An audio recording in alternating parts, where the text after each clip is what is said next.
एक गांव में दो भाई अपने अपने परिवार के साथ रहते थे।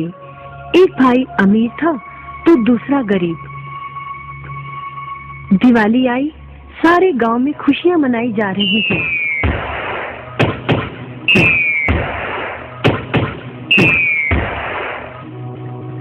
परंतु छोटे भाई के पास तो खाने लायक भी कुछ नहीं था।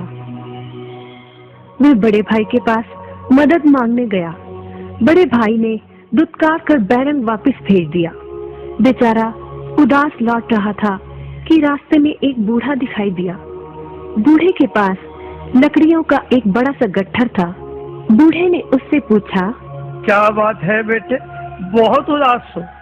दिवाली पर तो खुश होना चाहिए। काहे की दिवाली ताऊ, मेरे भाई ने भी मेरी मदद नहीं की। मेरा परिवार भूखों मर रहा है और मैं कुछ नहीं कर पा रहा। यदि तुम मेरी मदद करो, इन लकड़ियों के गट्ठर को मेरे घर पहुंचा दो तो मैं तुम्हें जो दूंगा उससे तुम अमीर हो जाओगे। छोटा बूढ़े के पीछे चलता हुआ लकड़ियों के गट्ठर को उसके घर छोड़ आया। बूढ़े ने छोटे को एक मालपुआ दिया और बोला, जंगल में जाना, एक जगह अजीब तरह के 3 पेड़ तुम्हें दिखेंगे, जिसके पास एक चट्टान होगी। ध्यान से देखोगे तो चट्टान के कोने में तुम्हें एक गुफा का एक मुंह दिखेगा। गुफा में चले जाना, वहां 3 बौने रहते हैं। मालपुआ उन्हें बहुत पसंद है, वैसे किसी भी कीमत पर छोड़ेंगे नहीं। तुम उनसे धन नहीं मांगना, बल्कि कहना मुझे पत्थर की चक्की दे दो। छोटा भाई गुफा में जा पहुंचा। उसके हाथ में मालपुआ देखकर एक बौना बोला, ये मुझे दे दो, मैं तुम्हें इसके बदले में जो कहोगे दे दूंगा। छोटा बोला, मुझे बस अपनी पत्थर की चक्की दे दो। चक्की लेकर छोटा जैसे ही चलने लगा, बौना बोला, इसे मामूली चक्की ना समझना। इसे घुमाने पर तुम जो मांगोगे इसमें से निकलता रहेगा। इच्छा पूरी होने पर इस पर लाल रंग का कपड़ा डाल देना, सामान बनना बंद हो जाएगा। चक्की लेकर छोटा भाई घर पहुंचा। पत्नी और बच्चे भूखे थे। उसने कहा, यहाँ पर एक कपड़ा बिछाओ। कपड़ा बिछाकर चक्की उसके ऊपर एक किनारे रखकर छोटे ने चक्की चलाई और बोला, चक्की चक्की चावल निकाल।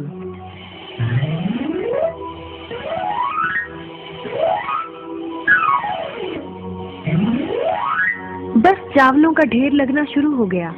लाल कपड़े से चक्की को ढककर छोटे ने फिर कपड़ा हटाया और दोबारा चक्की चलाकर बोला, चक्की चक्की दाल निकाल।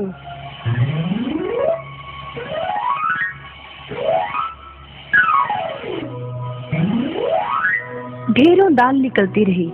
थोड़ी देर बाद छोटे ने चक्की को ढक दिया। दाल चावल बनाकर सबने अपना पेट भरा। रात सबने चैन की नींद ली। बचे हुए ढेरों चावल और दाल को लादकर छोटा अगले दिन बाजार में बेच आया।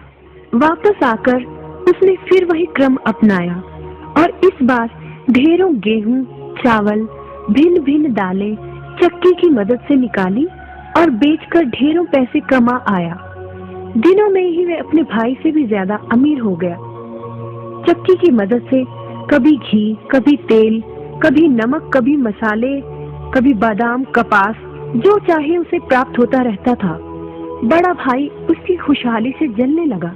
उसने सोचा, चंद दिनों पहले तो ये भूखों मर रहा था, अब इसके हाथ क्या लगा जो ये मुझसे भी ज्यादा धनी हो गया है। एक रात चुपचाप वो छोटे के घर में छुप गया। सारा भेद उसके आगे खुल गया। अगले दिन जब छोटा बाजार सामान बेचने गया था तो बड़ा भाई छोटे के घर पहुंचा और उसके घर से चक्की चुरा कर ले आया और अपने परिवार को लेकर दूर कहीं टापू में जाकर बसने के इरादे से घर से चल पड़ा। समुद्र किनारे पहुंचकर उसने एक नाव खरीदी। सभी उसमें बैठ गए और नाव में बैठकर टापू की ओर चल दिए। उसकी पत्नी हैरान थी कि एक बेकार सी चक्की लेकर उसका पति सारा घर बाहर छोड़कर हम सबको लेकर कहाँ जा रहा है। बड़े भाई ने पत्नी की जिज्ञासा शांत करने के लिए चक्की को घुमाया और बोला, चक्की चक्की नमक निकाल।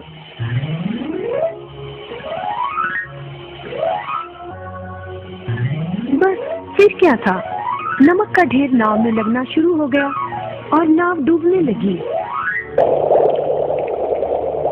बड़े भाई को चक्की बंद करने का उपाय तो पता नहीं था। उन सब की जल समाधि बन गई। सभी चक्की समेत समुद्र में डूब गए। कहते हैं कि चक्की अब भी घूम रही है, तभी तो समुद्र का पानी खारा है। शिक्षा, लालच बुरी बला है।